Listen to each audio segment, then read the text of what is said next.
दोस्तों, वारिसनगर विधानसभा के क्षेत्र भ्रमण में निकले हैं चंदन ठाकुर जी हैं।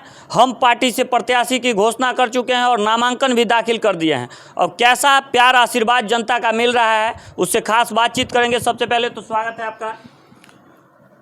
बहुत बहुत स्वागत आपका।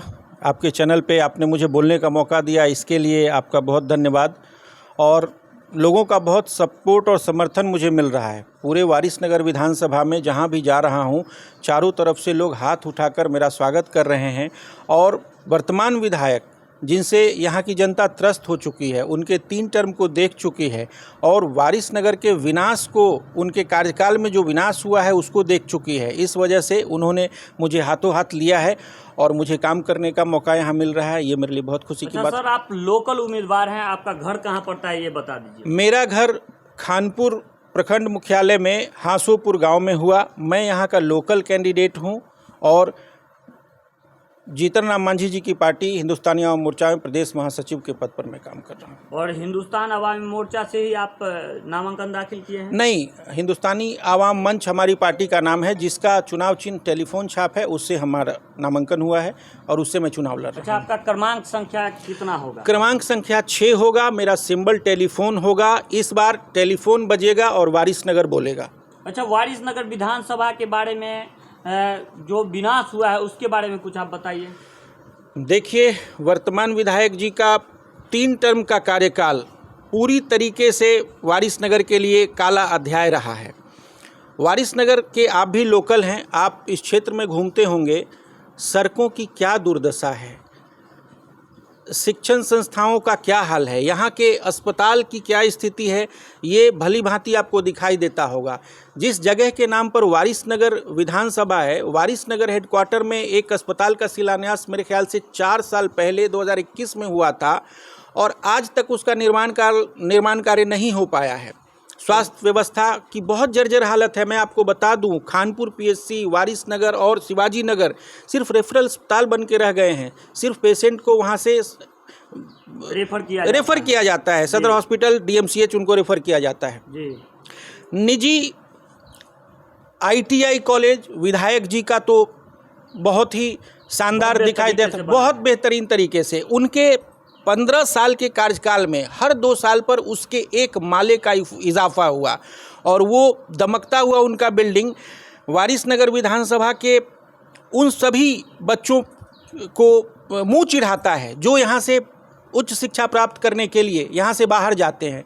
एक डिग्री कॉलेज तक मयस्सर नहीं है यहाँ के विद्यार्थियों को। वारिसनगर की बड़ी जन समस्या उठ करके खड़ा हुआ था और हम लोगों ने आवाज भी बुलंद किया था कि वारिसनगर में एक डिग्री कॉलेज चाहिए।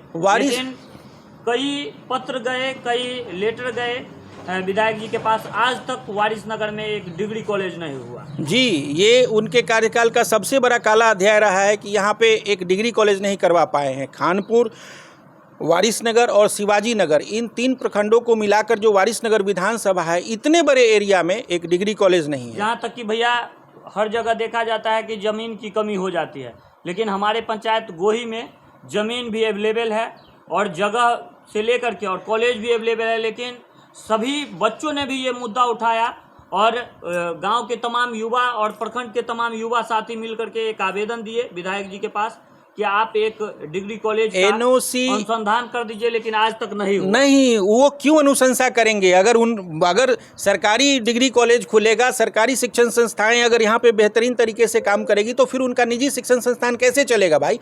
यहाँ तो मतलब जमीन दाताओं के द्वारा दिया गया है, NOC हो जाने के बाद भी विधायक जी के द्वारा NOC फाड़ कर फेंक दिया जाता है और ऐसे कई सारे उदाहरण है। क्या लगता है भैया, एक बात बताइए कि 3 टर्म विधायक जी खुद अशोक कुमार मुन्ना जी रहे, अब इस बार अपने बेटे को उतार दिया, इसमें क्या कुछ सच्चाई है? मेरे चुनाव लड़ने का सबसे प्रमुख कारण यही रहा है कि 15 सालों का काला अध्याय यहाँ की सिसकती हुई वारिसनगर की जनता ने मतलब पूरी तरीके से वर्तमान विधायक जी से त्रस्त हो गया था। उसके बाद उन्होंने अपने लड़के को ला करके यहाँ से नॉमिनेशन करवाया जो अमेरिका से आए हैं। पिताजी 15 साल तक तो क्षेत्र से गायब ही रहे और वो बच्चा जो अमेरिका से पढ़ के आया है, बेंगलोर में सुना है हमने वो कोई वैज्ञानिक हैं, साइंटिस्ट हैं। नॉमिनेशन पे मैंने सुना विधायक जी का स्टेटमेंट, उनका स्टेटमेंट बड़ा हास्यास्पद लगा कि मृणाल जी ऐसे रिसर्च कर रहे हैं जिससे चाइना पे इंडिया की डिपेंडेंसी कम हो जाएगी। तो भैया इंडिया की डिपेंडेंसी चाइना पे कम होगी, उसके लिए विधायक बनने की आवश्यकता नहीं है। उनके लड़के ने सतमलपुर से लभट्टा के रोड को कैलिफोर्निया बनाने की चर्चा की। जो सड़क गड्ढे में था कि गड्ढा सड़क में था, ये लोगों को नहीं पता चलता था। तो सर कैलिफोर्निया बनाने की आवश्यकता नहीं है, वारिस नगर को आप एक सुंदर वारिस नगर बना दीजिए, वही बहुत है। 15 सालों में न किसी आम आवाम तक उनकी पहुंच रही है। दर्जन भर चंद गिने चुने लोगों से वो घिरे रहे हैं, और वो चंद गिने चुने लोग कौन है ये सबको पता है वारिस नगर में। उन्हीं के ठेकेदार सब हैं। ये तो आपने कह दिया, ये वारिस नगर की जनता जानती है। और सबसे बड़ी बात मैं बता दूं, पिछले 15 सालों में, ये 16वां साल है, वारिस नगर की जनता को कोई सुयोग्य कैंडिडेट नहीं मिल पा रहा था, कोई मुन्ना जी का कोई ऑप्शन नहीं मिल पा रहा था। लेकिन इस बार मैं आया हूं और लोग मुझे हाथों हाथ ले रहे हैं। मैं जहां भी जा रहा हूं मुझे बहुत अच्छा रिस्पांस मिल रहा है। और 6 तारीख को यहां की जनता 6 नंबर पे टेलीफोन का बटन दबाएगी।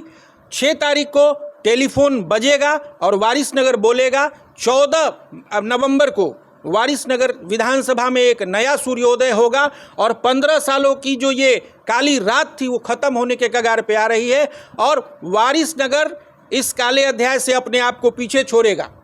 चलिए, अब आप वारिस नगर विधानसभा के आम जन के लिए क्या कुछ कहना चाहिएगा? आम जन के लिए उनका बेटा उनकी सेवा करने के लिए आया है। मैं अपने बारे में थोड़ा आपको बता दूं, मैं पूर्ण रूप से स्थानीय कैंडिडेट हूं। लंबे समय तक कॉरपोरेट लाइफ मैंने जिया है, कॉरपोरेट में नौकरी की है। उसके बाद मैं एनजीओ के माध्यम से समाज सेवा करने लगा। समाज सेवा के क्रम में मुझे ये लगा कि जब तक आपके पास पावर नहीं है ना, तो कई सारे फ्रंट पे मैं फेल हो जाता था, लोगों का काम नहीं करवा पाता था। तब मुझे लगा कि अगर थोड़ा सा पावर हमारे हाथ में आ जाए, थोड़ा सा पावर यूथ के हाथ में आ जाए, थके हुए आदमी की कोई आवश्यकता नहीं है। उस थोड़े से पावर को लेके ना मैं बहुत कुछ कर सकता हूँ, यहाँ के लोगों की समस्याओं का निदान कर सकता हूँ। मेरी पढ़ाई लिखाई, रहने वाला समस्तीपुर का हूँ, जन्मभूमि समस्तीपुर है। पढ़ाई लिखाई मेरी दरभंगा में हुई, उसके बाद मैं दिल्ली चला गया। कर्मभूमि मेरा बिहार से बाहर ही रहा। उसके बाद एनजीओ के माध्यम से झारखंड और बिहार के लोगों की सेवा करने का मुझे मौका मिला। मैं चाहता तो वहाँ से भी चुनाव लड़ सकता था, दिक्कतें कहाँ नहीं हैं, लेकिन मुझे लगा नहीं, मेरी जन्मभूमि सिसक रही है, मेरी जन्मभूमि 15 साल से कराह रही है, और उस जन्मभूमि की आवाज़ सुनकर मैं वारिस नगर विधानसभा में आया हूं। शुरुआत यहीं से होगी। पहले अपने आसपास की गंदगी को साफ करना है, उसके बाद काम करने के लिए बहुत कुछ है।